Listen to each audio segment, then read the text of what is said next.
We are the 12-sided guys. We have Matt as Pine. Hi. Scott as Joff. That's me. Sorry, I have a mouthful. I'm so sorry. Jordan as Ebby. Salutations. Sabrina as Nari. Hey there.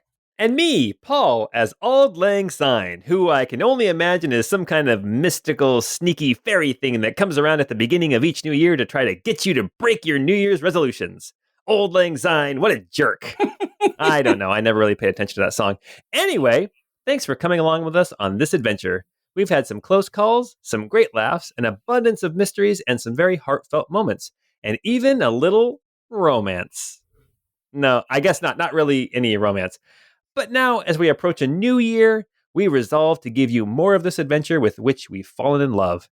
And maybe you can resolve to spread the word about us. Let's make 2022 the year of the 12-sided guys. The more support we get, the more content we can put out there. So check us out on Patreon as well at patreon.com/12sided guys. That's 12sided guys. Anyway, if you wish the mayor of your town was as cool as Mike Hagar, then this podcast is for you. It's the Crystal Codex, episode 45.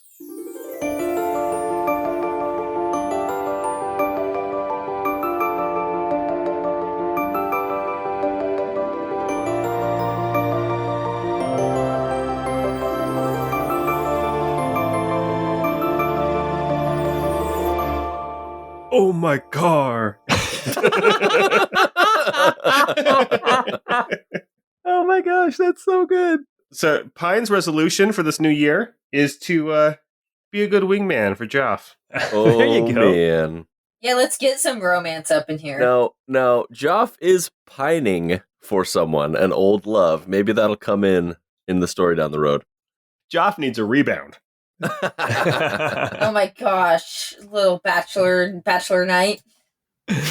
Oh man, he had potential. There was Panda the poet. Pine, as a completely heterosexual man, would just be like, what about him? Is he hot? What about that one over there? Ebby is constantly trying to sabotage it for some reason.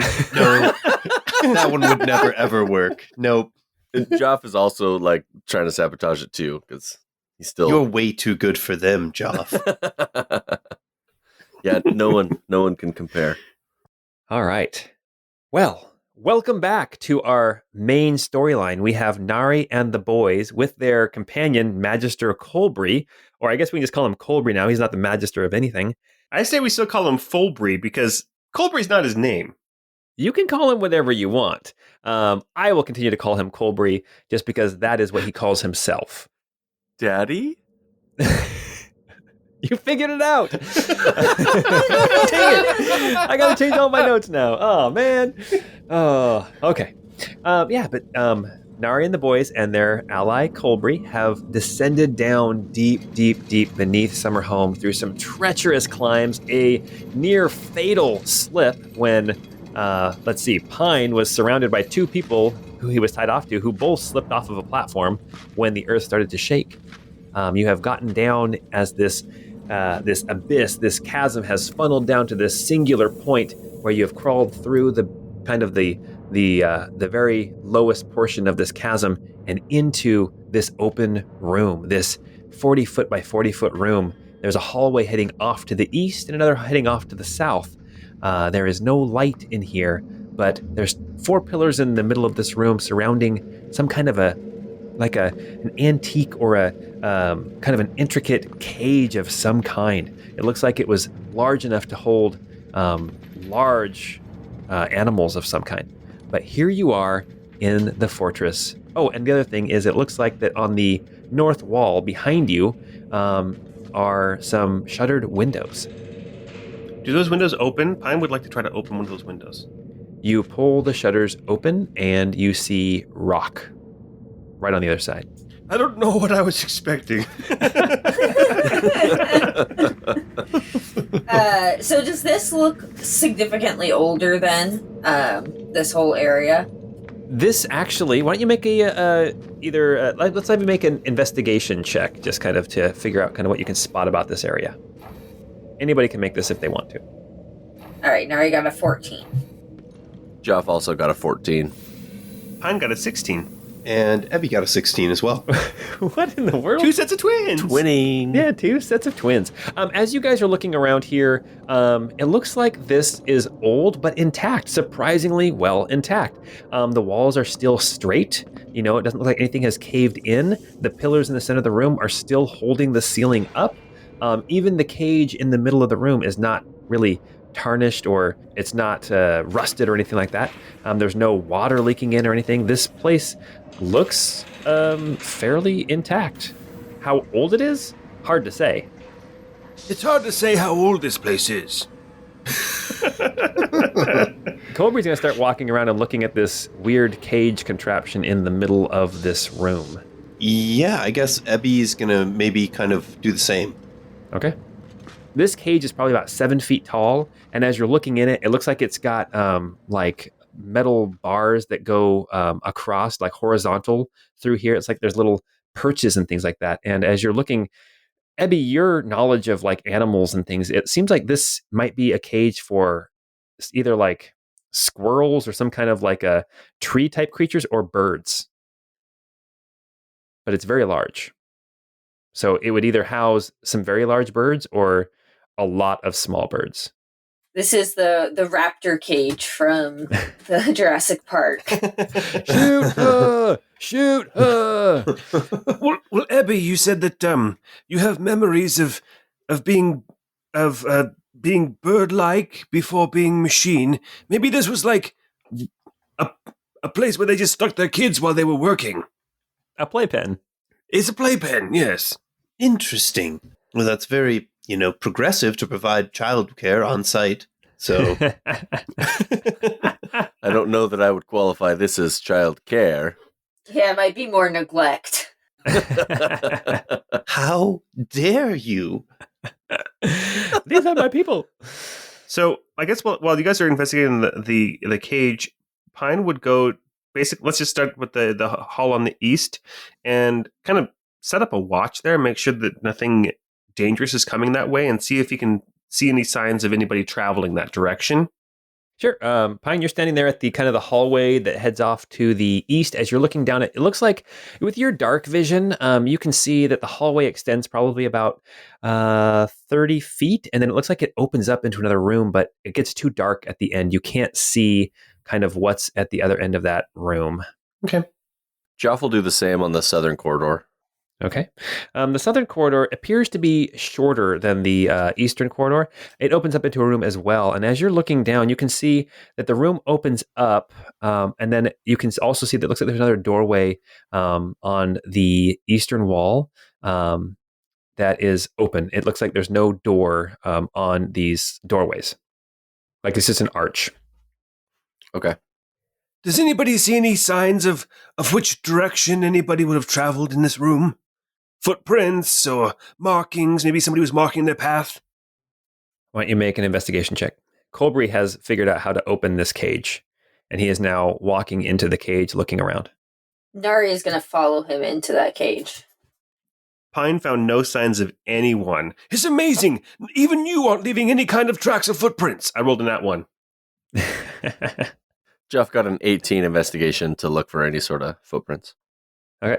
As you are looking, you see numerous sets of footprints and kind of, so I said it's very intact here, but there is still like dust and, kind of, there is a settling of this place, and you can see footprints moving around, and it looks like they head off to the east and to the south. So it's hard to say. There's not one specific path that was taken. I can see at least 2 paths that were taken, and I'm not sure which one was more recent. Well, I guess it's going to be just flip a coin. Hey, Colbry! What are you doing in there? I'm just fascinating. And he's looking around and he says, I've seen cages like this before. It's a bird cage. And then he actually kind of pushes on one of the little bars that's kind of in there, and it kind of swings. You know, like how birds have the little swing in there, like Tweety Bird, he kind of pushes that and it starts to swing. And so it looks like this was some kind of a cage for birds, like small birds. It's an aviary. Yes, that's the word. And I can't imagine they kept the birds or these windows underground, so clearly this is not the environment it once was in. I mean, the cage would be useful here now if, I've heard about canaries to make sure mine shafts are safe. But, you're right. The fact that there's windows here, I don't think this place was always buried. Colbry is sitting down on the ground with a book out, taking notes. Nari would like to kind of just poke around the cage and see if she can find any remnants of its previous inhabitants and just kind of verify that they were normal, God-fearing birds. Okay. Why don't you make an investigation check, another investigation check? Rolled an 11. There is some kind of debris and just a little layer of dust and silt and film and things at the bottom of the cage, but nothing intact. If there was some kind of like a skull of anything or anything like that, it would have probably deteriorated long ago. I love that Colbry's notes. He sits down and starts writing notes in his book, and it's just like, "Dear diary, today I found a big ass bird cage for little birds." Exactly. Jeez. All right. Well, Colbry's just going to write and take notes. Are you guys going to wait for him, or are you guys going to start exploring some more? All right, Colbry, before we keep going, you need to tell us your name. I'd like to know what we should call you. Make a persuasion check. Ugh, I shouldn't have said anything. I got a 9 on persuasion. My name is Colbry. Just call me Colbry. All right, well, I will be as forthcoming with you then, from here on out. Okay, Roos. Colbry doesn't know that's not his name anymore. His information's out of date. That's right. There's plenty you don't know about me. Tell you what, you tell me about you, and I'll tell you about me. But another time. Okay. East or south? East or south? Which way? Which way? Which way? All right, call it heads or tails. Joff will flip a coin. Who's calling it? No, it's in the air. You threw that so high. It's still flying up there. only Joff can see that Squire is holding it up. He's just standing on his tiptoes, holding it up as high as he can, kind of slowly spinning it in his fingers. Tails is south, east is heads. Okay. Let's roll it. Okay. What? Let's see. Evens, it's heads. Odds, it's tails. Okay. It looks like it landed up heads. We'll go my way. It looks like the path goes down just maybe 25, 30 feet and then opens to another room, but I can't see the far end of it. Would you like me to go up quietly first and then call you guys with me? Yeah, that sounds like a good idea. Okay. Yes, do be careful, though. I'll do my best. Joff will sneak ahead. I got a 20 on my stealth check. Nice. All right. Yeah, you start sneaking down the hallway. And with your dark vision, as soon as you get to kind of the end of this hall, you see it opens up to a relatively small room, just about 20 feet by 20 feet. You can see, again, on the north wall, there's another window. But in front of you, there's this desk. And this desk has, it looks like a chair up underneath the desk. There is a book that is open on the desk as well.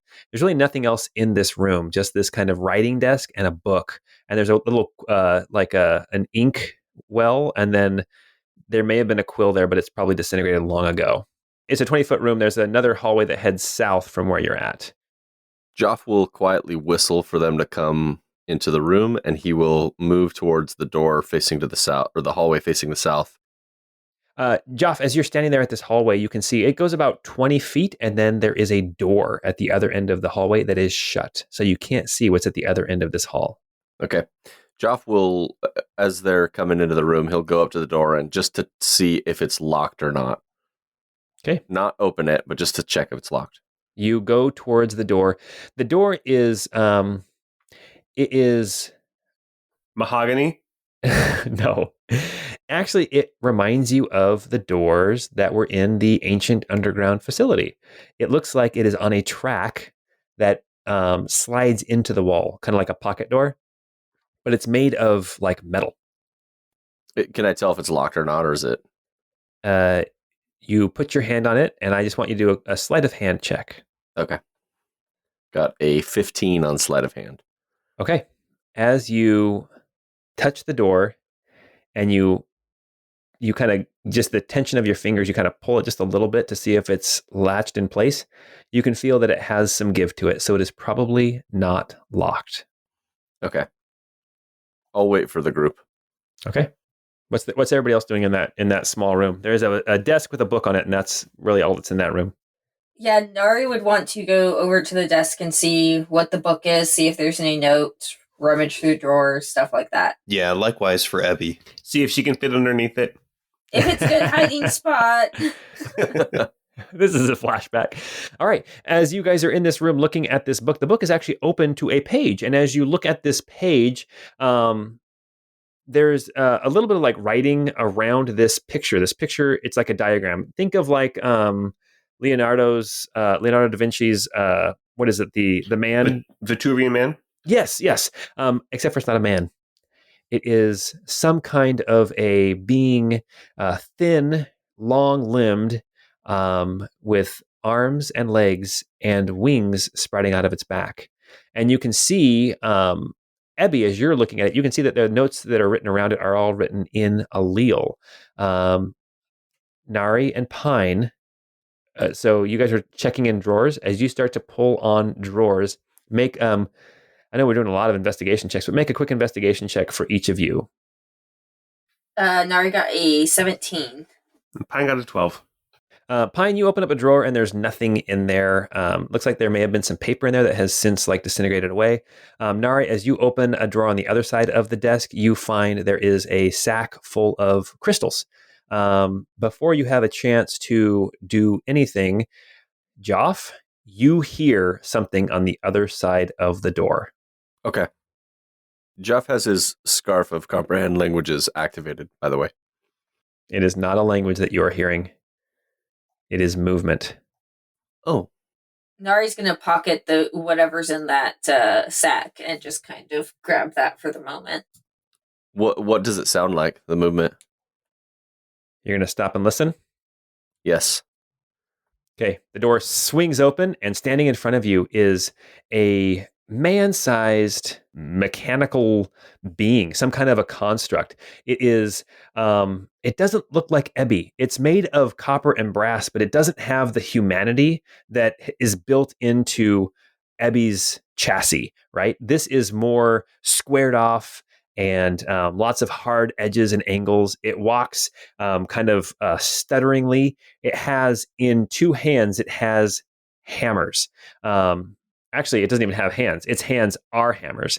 And you can see it opens the door and is standing right in front of you. Behind it, you see another one that looks just like it. And then you see these two smaller constructs that have like this, they have legs, they don't have arms, and then their chest kind of sticks out and is flat. And if you were to think of what it reminded you of, it almost reminds you of like a walking anvil. So you see two of these creatures with hammer hands and two of these constructs that have this anvil chest. And so what we're going to call them, so we can keep it straight, we're going to call them Hammer Hands and Andy Anvil. We're going to call them the Anvil Ormec and the Smithing Ormec. So you can call them Anvil and Smith. Okay. All right. And Joff, you're standing right there. It's going to take some attacks at you, and then we're going to roll some initiative.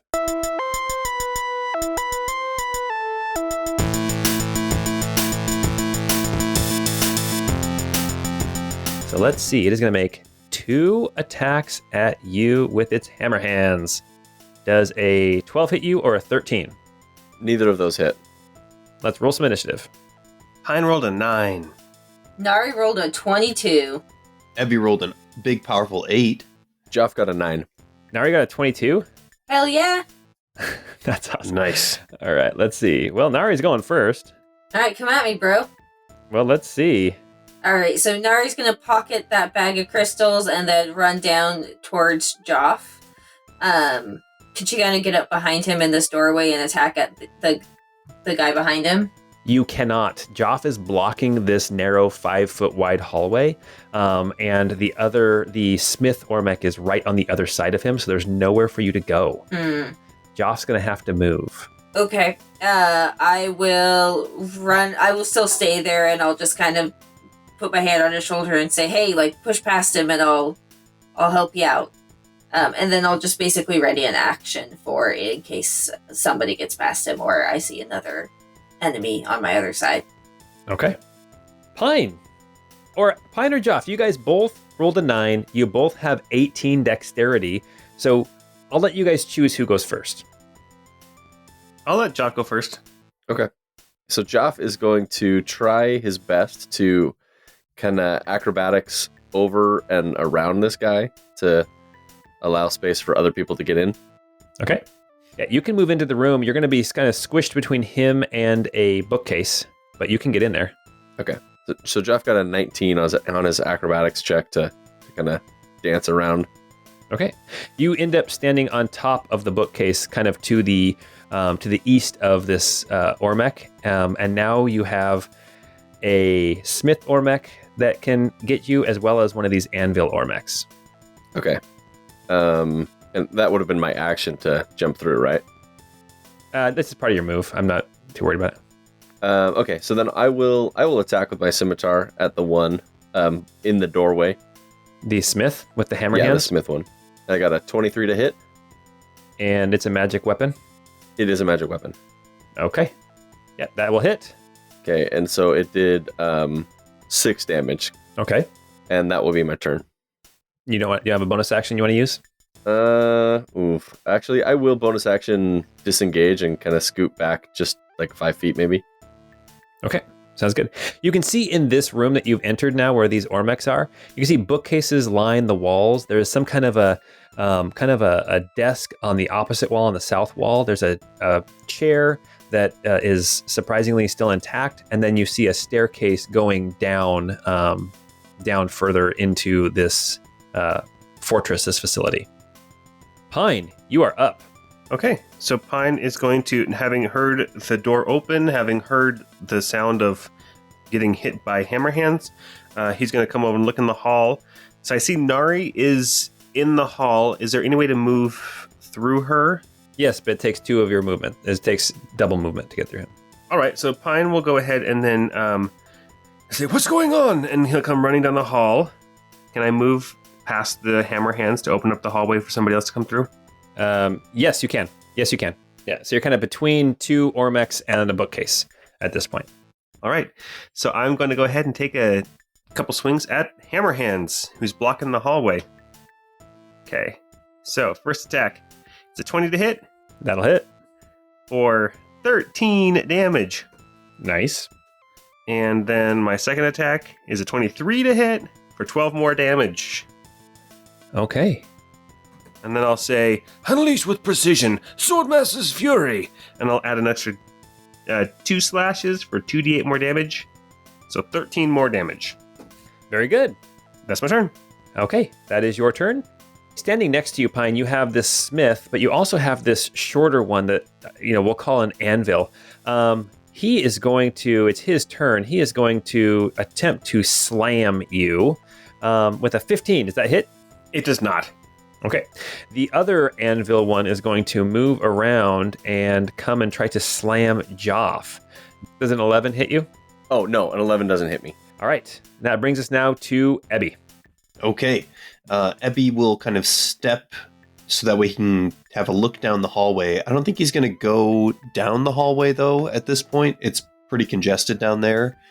But I'm thinking, let me know if you're cool with this, Paul. It seems like he can see the one hammer smith at the end of the hall there. Yeah, you can. Totally. Ebby's gonna kind of, widen his stance, his, the seams in his body kind of glow green, and I'm gonna conjure a bonfire up underneath the ground and kind of have it erupt underneath this guy. Perfect. So he has to make a reflex save? 16 dex save. Yes, that's right. I haven't said reflex for a long time, but yes, a dexterity save. 16. He rolled a 16. Oh. Damn, that was a cool move, though, Ebby. Why, thank you. So with that, let's see here. Yes, we won't take any damage, but I'm going to keep my concentration up and keep it burning right in that spot. Perfect. And so let's see, if they move into the space for the first time or if they end their turn there. So if that guy doesn't end up moving, then he'll end up taking damage on his turn. Okay. And we are now on to the smith's turn. So the smith, who is standing here at the end of the hallway next to Pine, is going to step forward. So now he is actually next to Nari as well as Pine. And he is going to stretch his arms out to the side, both arms out to the side, and then at the waist, he spins really quickly in a helicopter type circle, and he's going to attempt to hit both of you with one hit. I need you both to make dexterity saving throws, difficulty 13. Pine and Nari. You get a +3, Nari. Okay, do I get to attack him too? Yeah, I had a ready action. Yeah, Nari, take your attack. Take your saved attack. Cool, okay, so I will take my attack against the guy who is right in front of me, and that is a nat 20 to hit. Oh my.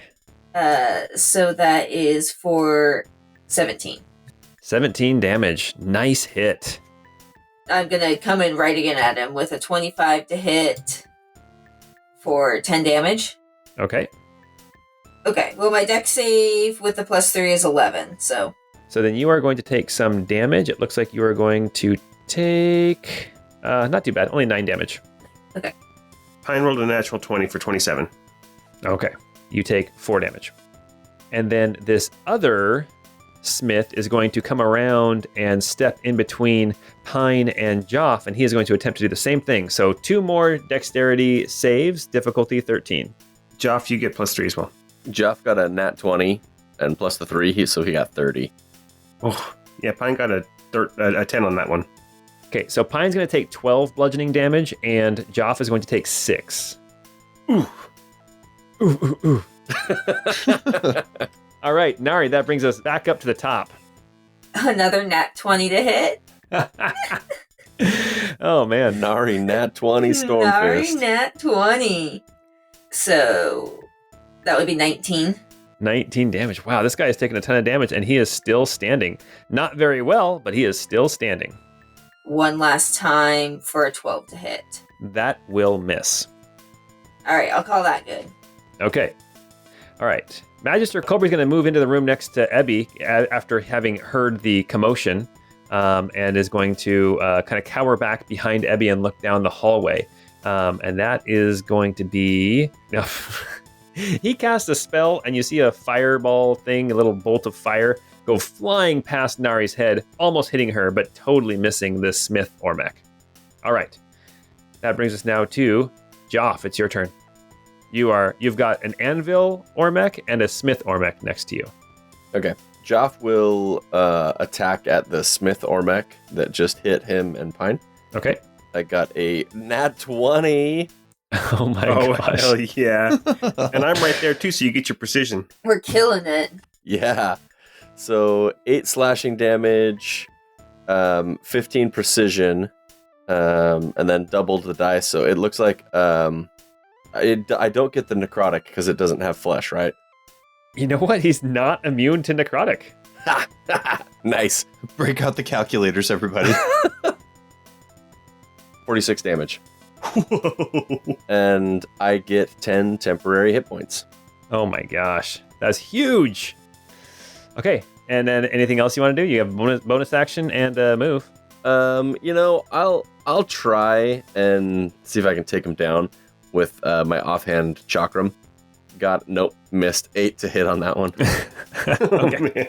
I got greedy. All right. Awesome. All right. Pine, that's your turn. Well, Pine's emboldened by the attack that he just witnessed, and he's going to take a couple strikes. Does a 16 hit the Smith? The 16 barely hits the Smith.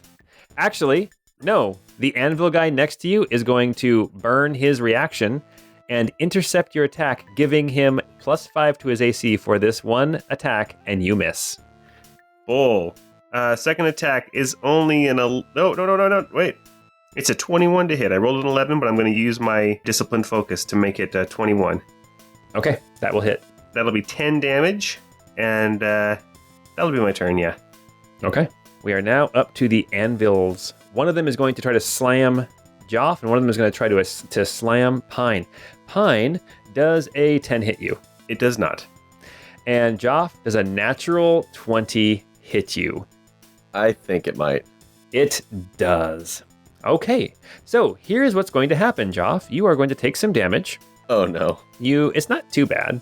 You are going to take 16 plus 4. You're going to take 20 damage, Oh. and you are knocked prone. Okay. So I'm gonna have Squire soften that blow a little bit, Okay. and then so that'll cut it in half to 10. Okay. But you are knocked prone. Yep. Now I'm prone. Okay. Perfect. All right. Ebby, you are up. Okay. I'm still not going to head down into that hallway just yet because there's all the fighting now with Nari and the other thing.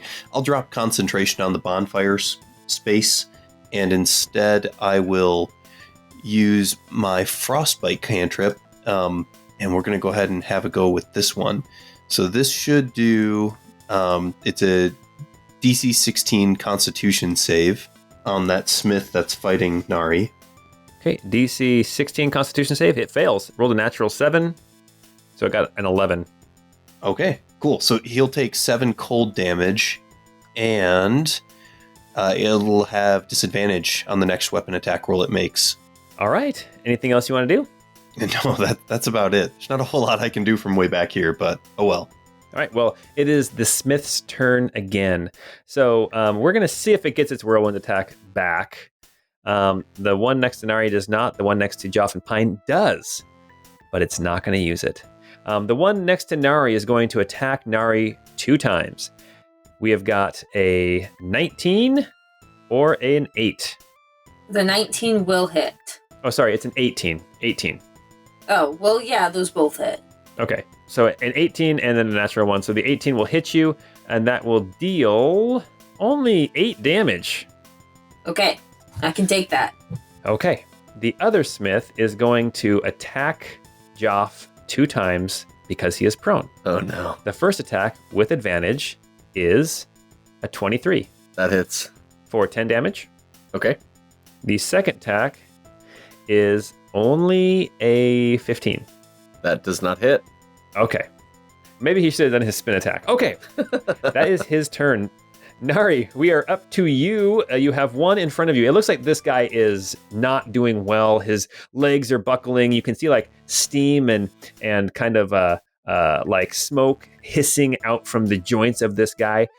As you've been fighting this guy, he definitely seems more automaton than the deacons, who are, even though the deacons don't have like their own control of their bodies, they are definitely more natural and human in their movements than these guys are. These are straight up robots. Yeah, I'm going in for the kill blow, bro. Okay. So does a 15 hit? No, it does not. Okay, I'm going in again with a 14. And then since I didn't do that, I'm going to action surge and actually try to hit this guy because that's a little embarrassing after. A 25 for 12 damage. You hit him with your axe and his body slams against the wall and falls into pieces. Huzzah! So you have movement and one more attack. Cool, yeah, so I will move in closer towards the hallway, but I won't stand in the doorway. I'll kind of come down a little bit beneath Pine and attack the one that's next to him. Yeah, you're going to be able to attack the anvil Ormec that is next to him. Perfect. Perfect, okay. So I'll hit one more time with the axe for a nat 20. Oh, gosh. We've had like 6 nat 20s in this encounter. Champions, man. They crit all the time. I guess that's true. You have twice the chance of critting as the rest and of to us. be fair, this was a 19. It was not a 20, but it still crits. Yeah, hell yeah. So yeah, that's 13 damage. Hell yeah. And the anvil has taken damage. Okay, perfect. It is now Magister Colbry's turn. He can't see anything. He leans in close to you, Ebby, and he says, "What's going on? Are we under attack?" And that is his turn. Joff. All right. Joff will strike out. Oh, he'll stand up from the ground and he'll strike out at the hammer guy with his scimitar for a 17 to hit, That will hit. dealing 9 slashing and 8 precision for 17 damage. Okay. Nice hit. And then he'll use his offhand as well. Strike out with his chakram for 21 to hit. Yep, that gets it. And 8 psychic damage with that. Okay. Believe it or not, they are not immune to psychic damage. Huh, interesting. Okay. They're not immune to psychic damage. Very good. Okay. Pine, you're up. This guy's still standing. He's still standing. The smith is still standing, and then you've got an anvil guy next to you who has just barely been touched by Nari, and there's another anvil guy threatening Joff. Okay, well, I'm still on the hammer hands because he's the one doing the big damage. So first attack is an 11 to hit, which will miss. Second attack is another 11 to hit, which will miss. 'Tis my turn. Okay. And that brings us now to anvil guys. So, Joff, you're going to get attacked again by the anvil guy next to you for a 9. I'm pretty sure that misses. That misses. And then the other anvil guy is going to attack at Pine. And he is going to get a 9 to hit you. So the anvil guys are less than stellar this round. Okay, Ebby, you are up. Okay, cool. I don't even know if you can really see any bad guys at this point. I can see just the edge of one of the anvil guys next to Pine, but I'm going to go ahead and just run down the hallway. Okay. Let's do this. I will run up and we'll do the bonfire cantrip on that anvil one that's kind of right between Pine and Nari. Perfect. Yeah, the one that actually can reach you too. Yeah. He rolled a natural 17 for his dexterity. Darn. I'll keep the concentration up on that bonfire though. So that way if he ends his turn there, he'll take damage. Holy crap, Ebby's a total pyro. Burn it all! You're just now realizing that? Now that brings us to the last smith who is still standing. Last time he got his spin attack back, so he is going to do it. I need dexterity saves from Pine and Joff. Difficulty 13. +3. Joff got an 18. I got a 21. Okay, 16 damage, halved to 8 for both of you. Whittling away at me, slowly but surely. Yeah, same with me. All right, Nari, you're up. Okay, Nari is going to take her axe and strike out at the one that's a little bit on fire in front of her, and try to take him down with a 21 to hit for 17 damage. Nice. He is looking pretty rough. The anvil guy, although it seems like he's used to getting beat by hammers, he doesn't seem to hold up to your attacks nearly as well as the smiths do. Hell yeah. So I'm going to come in with the second attack for 26. Yep. And that's 10 damage. Okay. Yeah, his joints and things are buckling.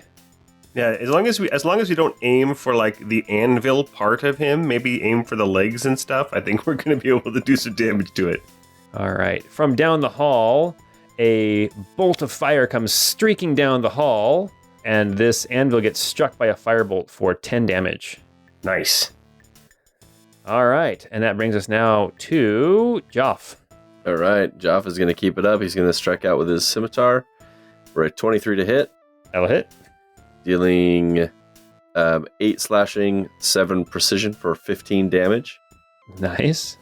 And then he'll offhand with his chakram, 13 to hit. That probably misses. That missed. This guy is definitely worse for wear. Okay. Anything else you want to do? Any moves or anything? No, that'll be it. Okay, Pine, you're up. Come on, 11. That would make 4 in a row if I get an 11 on this attack. That's a 13. Last episode I had 3 13s in a row. So let's do another attack on this Hammerhands guy. That's another 13. Oh, man. I don't know how to feel about this. I did not expect Hammerhands to get another move. I thought he was going to go down. He only has, at this point, 5 hit points left.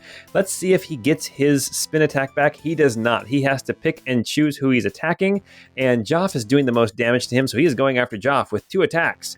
Does a 15 or a 7 hit you? Neither one of those hit. Okay, Ebby, you are up. Woohoo! While keeping the bonfire active on Anvil guy, I'm going to go ahead and try and do my frostbite cantrip on the smith guy that Pine and Joff have been working on. DC 16 Constitution save. This guy rolled a 17 for his constitution, so no frostbite this time. Okay, darn. Good luck, guys. All right, Anvil guys, turns. Okay, so let's see. The one who's got the bonfire, now he rolled a 19 for his dex save, so he does not take any damage. Joff, you have one of them is going to attack you for a 21. Oof, that hits. That is going to be 15 damage, Joff. Oof. And you're knocked prone. I'll have Squire take away half of that for me, and then I'll fall down.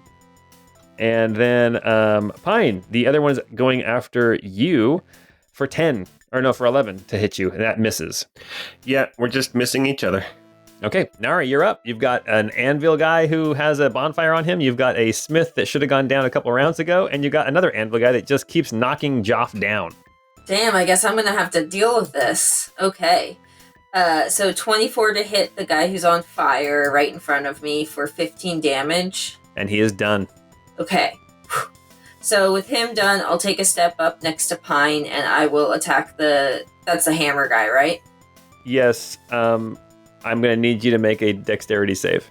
Oh no. Oh no. Oh my god, I got a nat 1. Okay, Abby, how much fire damage does she take from that bonfire she just stepped into? Oh, I'm so sorry. Oh, 7 fire damage. that's okay. That's good value. Oh, man. Okay, so you're attacking the smith guy? Yeah, I'm okay with that. So that's a 12 to hit. That's a miss. Okay, so I just got burnt for nothing. Okay. It's all good. He's like super dodgy for some reason. He looks like he'd be slow, but man, he just can't land a hit on him. Yeah, he's super dodgy. Yes. All right. Colbry made a roll. He rolled a natural 20 for whatever he is doing. Okay, on to Joff. All right, Joff will strike out, see if I can finally end this guy. 25 to hit. That will definitely hit. 6 slashing, 11 precision for 17 damage. And this smith goes down. And then with my offhand bonus action, I'll strike at the other one with my chakram for a 14 to hit. That's going to miss. So the last one standing is one of these anvil ones, and he has not been hit yet. Okay. Okay. And that'll be my turn. All right, Pine, you're up. Pine will stand over the crumpled remains of his fiercest foe, the hammer hands guy, so that he can take attacks against this anvil robot guy. Perfect. Andy Anvil. That's a 9 to hit. That's a miss. A 19 to hit There we go. He's going to get hit. with 12 damage. Okay. 12 damage to this anvil, this last guy standing. And it is now his turn. Well, Pine, you just hit him, so he's going to try to attack back at you. And does a 15 hit you? It does not. Okay. That's his turn. All right, Ebby. Okay, we'll drop concentration real quick on that bonfire. Okay, it disappears. All right. For our actions, I mean, this is almost done, but it comes back on a short rest, so why not? We're going to do Lord Moshe's companion and bring out the unicorn, Okay. Hell yeah. because we all needed a little bit of that in our lives. Yeah. And I'm going to cast Erdos's word on Joff Thank you. and heal you for 8 points of healing damage. Or healing damage. Yes. Healing damage. Brutal. Ow, And- it feels better. It hurts so good. It hurts. Oh, yeah. Yes. John Mellencamp. Right. And then everybody gets healed for an additional 7. That feels good. That is it. Okay, the smith is gone. Nari, it's your turn. Okay, Nari will step around this unicorn towards the last guy and attack him for 21 to hit with 12 damage. That will hit and deal 12 damage. Yep. And then go in for a 14 to hit. That's a miss. And I think that's it for now. Okay. All right. On Colbry's turn, you see Colbry coming down the hallway. He's now standing by Ebby, and we will see if he can hit. You see another firebolt go flying off and miss the anvil guy. Okay, that brings us now to Joff. All right. Joff is going to slash out with his scimitar on the last one with a 22 to hit That'll hit. for 10 slashing and 10 precision for a total of 20 damage. Nice. and then come with his offhand for a 16 to hit Barely hits. and 10 psychic damage. And this guy falls down in pieces. And you guys have defeated the Ormex here on the first floor of the Fortress Beneath Summerhome. Cue victory music.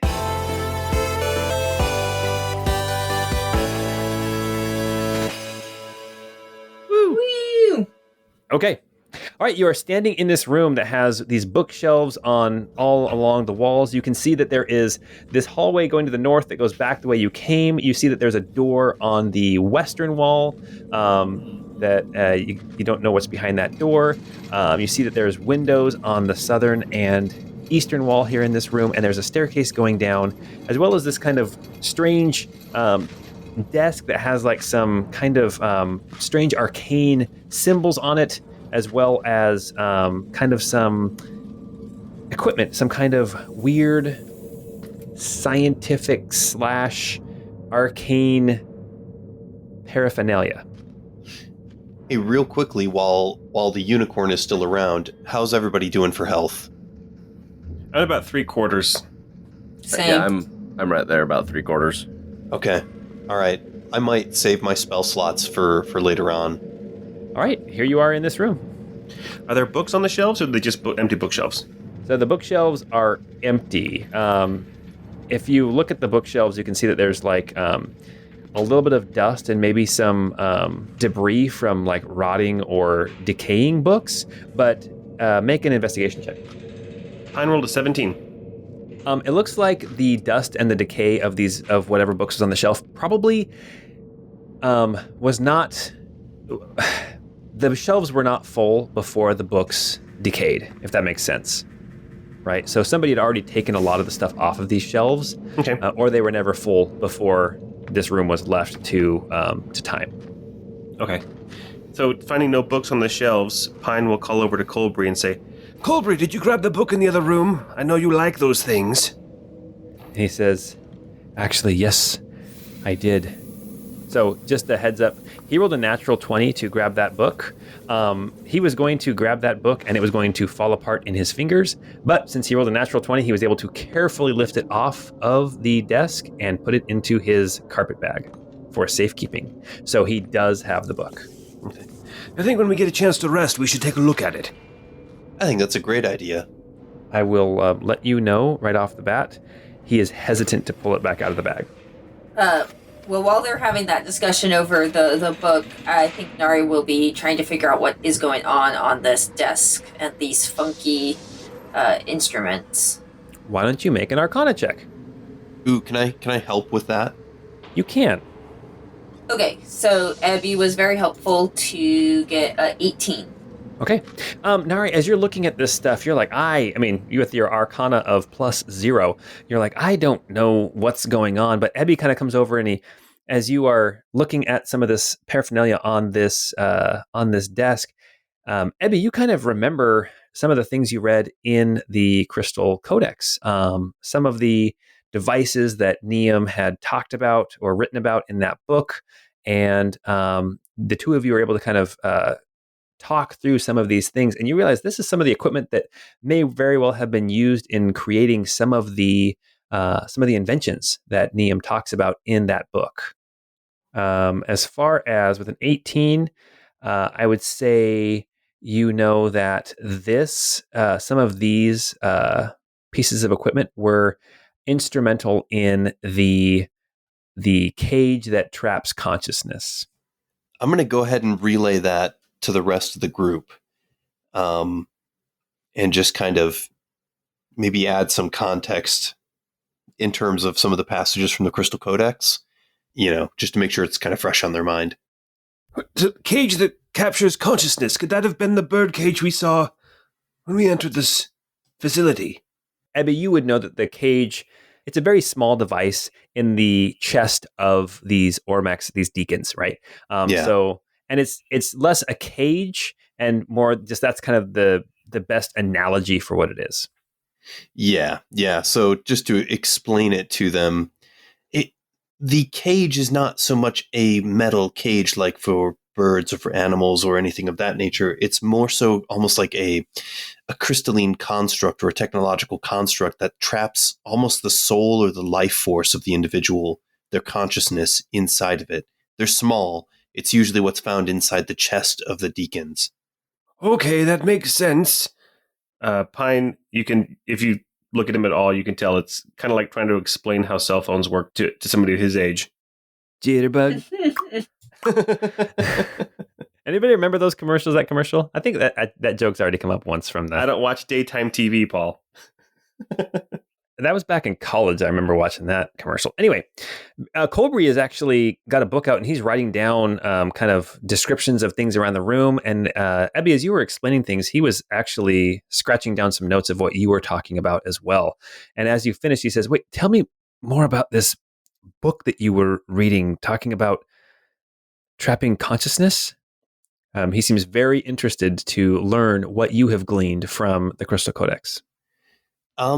Yes. Well, perhaps when we have a moment, I'll make an exchange for you. I'll explain some of the things I've read in the Crystal Codex.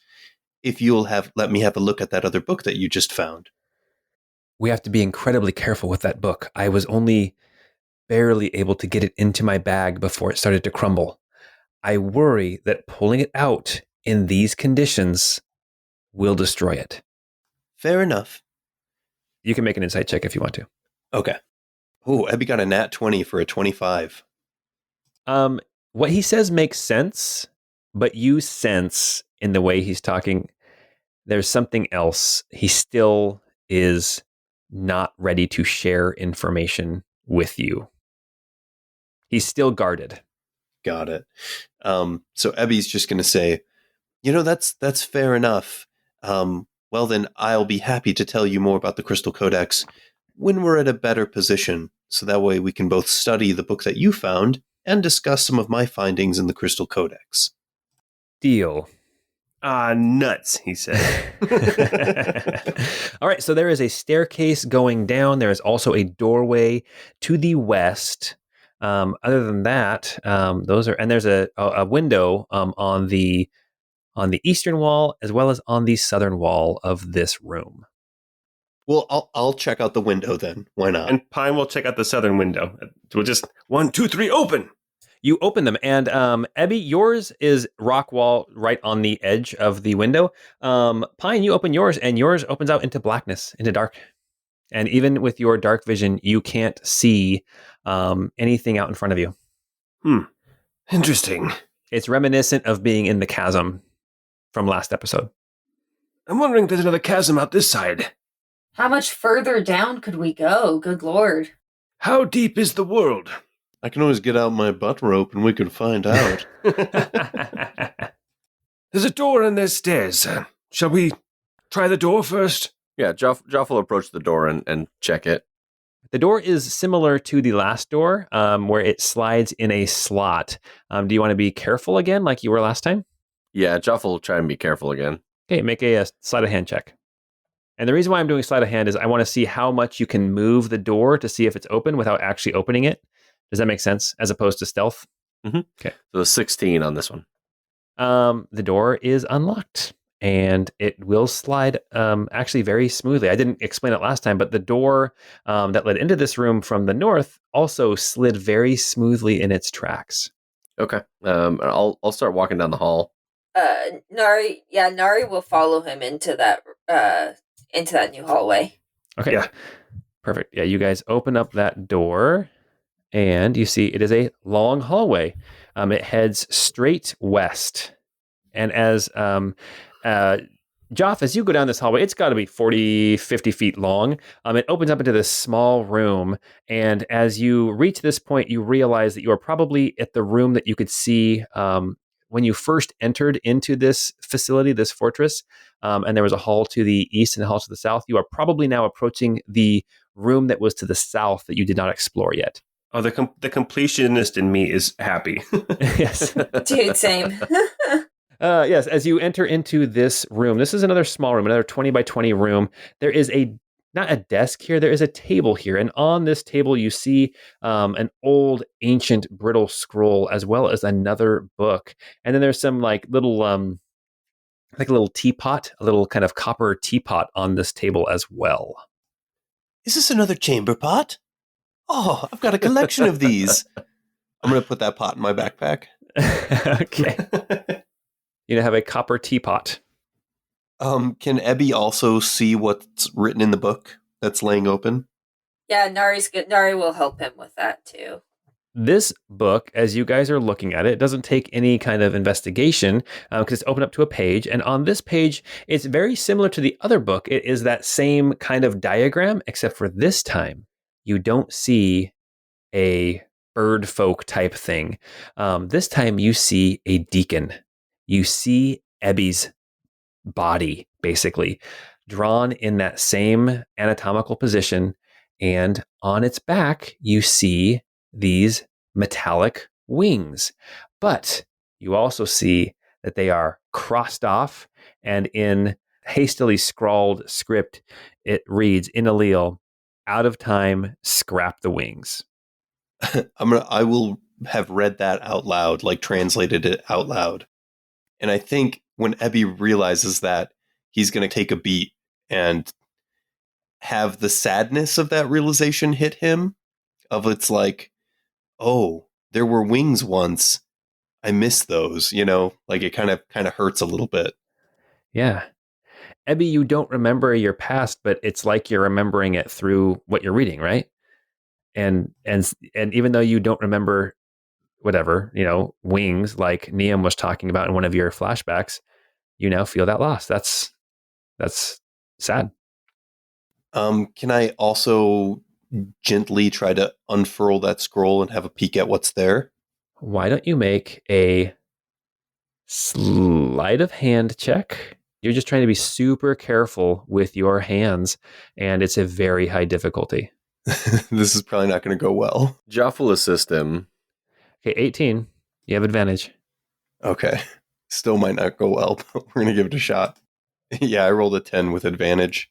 Okay, as you gently, carefully try to unroll it, the scroll under your finger, like it turns to dust under your finger, and then the scroll splits in the middle as you're unfolding it, and then it kind of falls into tiny little flakes. It literally crumbles. I miss that guy. I wonder what he's doing right now. Flash to Crumbles eating grass and frolicking in the streams, having a slow motion horse bath again. Well, I'm a little bit nervous to handle the book specifically, but if anybody's feeling particularly dexterous and wouldn't mind having a go with it, perhaps I could lend a hand with packaging this up so we can take it along with us. Joff can attempt. Colbry steps forward. Joff, are you going to step in front of him? I'll say, I can give it a shot if you'd like me to. I'm fairly good with my fingers, but if you feel more comfortable, you can go ahead. Well, we could put it in our haversack. Colbry's already got his carpet bag open. I don't think Colbry needs to take hold of it. We can keep it here. Yeah, Joff, please step in. Okay. Yeah, so Joff will step in and do his best. As you step up to do that, Colbry puts his hand on his shoulder and says, "Just be very, very careful." Careful has not always been a trait of mine, so we'll see how this goes. He starts to cringe just as you take a step towards the book. He's like, every step you take towards the book, he just like cringes more and more. So sleight of hand? Yep. DC 18. Joff got a 19 on the sleight of hand. Oh, awesome. You so gently, carefully pick it up, and Ebby has the haversack open and waiting, and you slide the book into the space, pull your hands out, and it seems to be intact. Is that how I was supposed to do it? You see like Colbry is sitting back there with his the back of his hand on his forehead, just kind of fanning himself with the other hand, like, oh, that was so nerve-wracking. He's got the vapors. Yeah, this is a guy who literally just saw robots trying to kill him, and this is what he was afraid of, was that you're going to destroy that book. Ebby closes the haversack and then reaches a hand out and touches Joff's arm and says, "You've done so well. You have such a gentle touch. Oh. Yeah. Thanks. I mean, in a gruff and, powerful sort of... Anyway, should we get going? Is it Yeah. time to go deeper into this? Let's see if there's any other books I can pick up for you. I don't know. I think we should check out those stairs, it seems like. Unless you two need a minute. No, I think we're good. Let's go to the stairs. If he says, yeah, we're good. Pine is gone. Pine's already over by the stairs. Okay, Pine's over by the stairs. Perfect. What is your marching order? Pine can go first. Yeah, Nari doesn't mind going up in the front as well. Yeah, I guess same thing for Ebby. I can sneak if you guys want me to go scout and then come back. Any one of us could go first. I like the idea of scouting, though. Although last time you got us into trouble. I was just trying to open the door, and I thought that a 16 was a good enough roll to get me there. I know. I'm just giving you a hard time, Joff. We'll wait for your whistle again. Yeah, give me a moment. I'll head on down. We're just joffing with you. Terrible. Oh, Joffing around. I loved it. All right. I rolled a nat 1, which got me 8, and then I rolled a d8 for Squire helping me, and I got another 8, so it's a 16. Oh, wow. That could have been very, very bad. Oh, yeah. That was a roller coaster right there. Yes.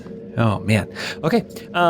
Joff, you go down this staircase. The staircase kind of goes, it's not like it's a spiral. It's a squared off spiral, if you know what I mean. Like you go down some steps, you get a landing, and then you turn a corner, and you go down, down, down. You imagine you've gone down probably about 20 feet before it opens up into this small room. It's like a small room. It's like 15 feet by 20 feet. And at the north end of this room, you can see that there is a hall that stretches to the west. I wonder why they built stairs when they could fly. Well, the wings were scrapped, remember? They probably weren't scrapped when they built this place. Well, maybe they were just very open to entertaining people that didn't have wings. Non-winged folk, if you will. The plebes. All right. As you are, you get up to this hallway, Joff, and you can see the hallway stretches far to the west, further than your vision can show you with your dark vision. But it looks like probably about 20 feet down the hallway on the south side, there's a very large archway, and it looks like there is some kind of a path heading south, a wide, 10-foot wide archway. And that's what you see. Okay, so Joff will whisper that there's an arch, and he's going to go and take a peek. Is everybody else following him down, or are you whispering through your psychic connection? I'll whistle. yeah. I'll whistle for him to come down. Okay. All right, Joff. You are in this hallway. You see that archway about 20 feet, 30 feet down the hallway. All right. As you get to this large arch, you can see that further down the hall to the west, it looks like it opens up into another room. And to the south, this archway opens up into this wide hall with this elaborate floor. Like the tiling is, it looks like it's wood, like a wood floor, sort of a nice patterned dark wood floor. And then that hallway stretches about 15 feet, and then there's another kind of arch, and it has this large door that is closed that you can't see past.